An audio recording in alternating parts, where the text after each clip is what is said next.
Donc première étape, j'ai toujours envie de poser cette question, même si je sais qu'il y en a peut-être plus de la moitié, voire les 3/4 qui détiennent la définition. Qu'est-ce que vous connaissez du yield management et quelle est la définition qui vous vient en tête? Bon, concrètement, le yield management, moi je traduis ce que ça signifie dans sa traduction littérale. Yield management serait proche de gestion du rendement en français. Donc rendement, ça fait appel à l'optimisation du prix moyen. L'optimisation du prix moyen, c'est un morceau de la problématique d'optimisation du chiffre d'affaires, puisque bien sûr, vous le savez, il y a deux composantes, la composante taux d'occupation et la composante prix moyen. Donc effectivement, c'est assez réducteur.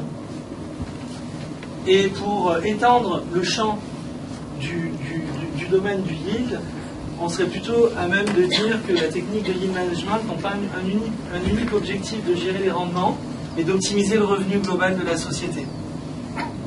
Le yield est un ensemble de techniques au service d'un principe, la gestion des capacités, en vue de la maximisation du revenu global d'une entreprise. Donc l'allocation des capacités, qu'est-ce que c'est? Eh bien, c'est en fait tout simplement définir dans son stock de chambres, pour une date dans le futur, combien de chambres je vais allouer à un certain type de client qui paye un certain prix et qui a un certain comportement d'achat, pour essayer d'obtenir du marché le mix idéal que je peux attraper de la demande potentielle qui est dehors pour un jour donné dans le futur. Donc ça passe par des analyses, on va le voir bien sûr, qui sont des analyses quantitatives en interne sur l'expérimentation de votre business mix et de l'analyse du comportement d'achat du client. Tout repose là-dessus, beaucoup de choses reposent là-dessus.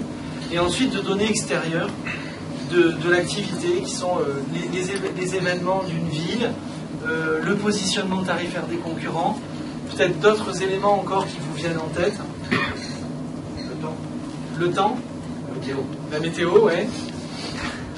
Les avis des clients aussi peut-être,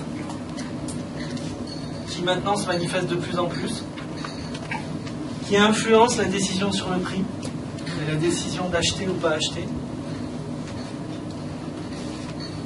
Voilà ce que je voulais dire sur cette première partie. Donc, on a une première définition qui est de ce monsieur qui s'appelle Steven Pinchuk. C'est le monsieur qui a créé le revenue management chez Harrah's Entertainment. Donc, pour les casinos de Las Vegas et pour toute l'hôtellerie de Las Vegas, du moins chez eux, qui représente une taille très importante. Donc, il dit le revenue management est une façon de mettre en œuvre un processus d'optimisation affiné et élégant, grâce à la compréhension fine du comportement d'achat. Donc effectivement, plus vous en savez sur votre client, et mieux vous arriverez à positionner vos tactiques de prix. Donc le sujet ne s'arrête pas à identifier une segmentation de marché, malheureusement.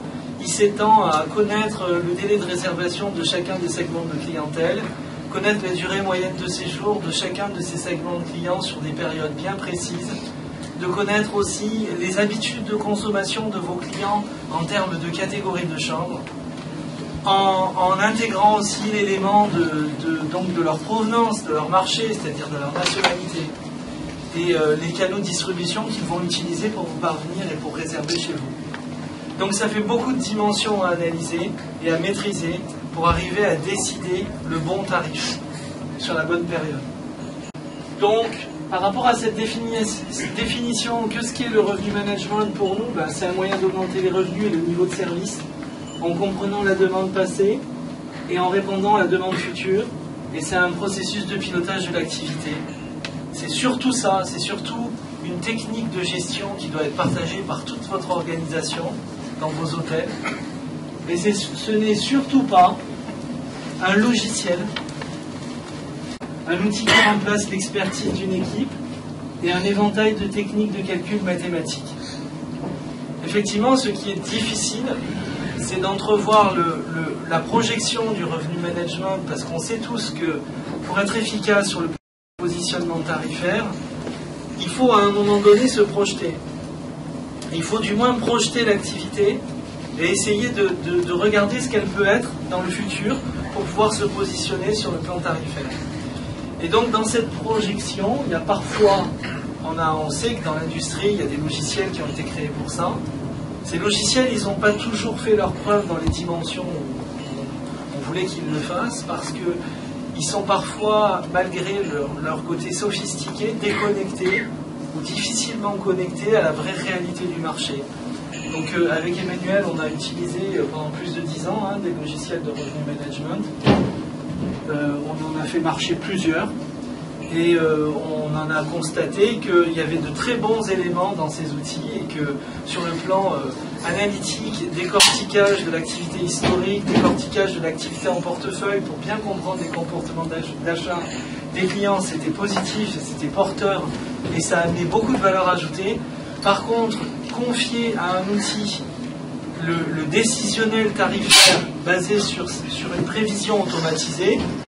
Donc concrètement, en fait, nous, on croit toujours à la projection, mais faire confiance à une boîte noire pour laquelle on ne sait pas pourquoi il a calculé une projection avec un taux d'occupation et un prix moyen à un certain niveau dans le futur, et qu'ensuite on se rend compte, au fur et à mesure que le temps passe jusqu'à la date de vente, que la prévision est légèrement décalée, voire très décalée, de ce qu'il est en train de se produire, c'est difficile de faire confiance à une machine. Et en plus, malgré le fait que ça soit difficile, ce qui est encore plus dur, c'est de s'approprier la décision, ou du moins le chemin analytique pour la faire partager dans son équipe et prendre des décisions au quotidien avec une équipe commerciale et une équipe d'optimisation.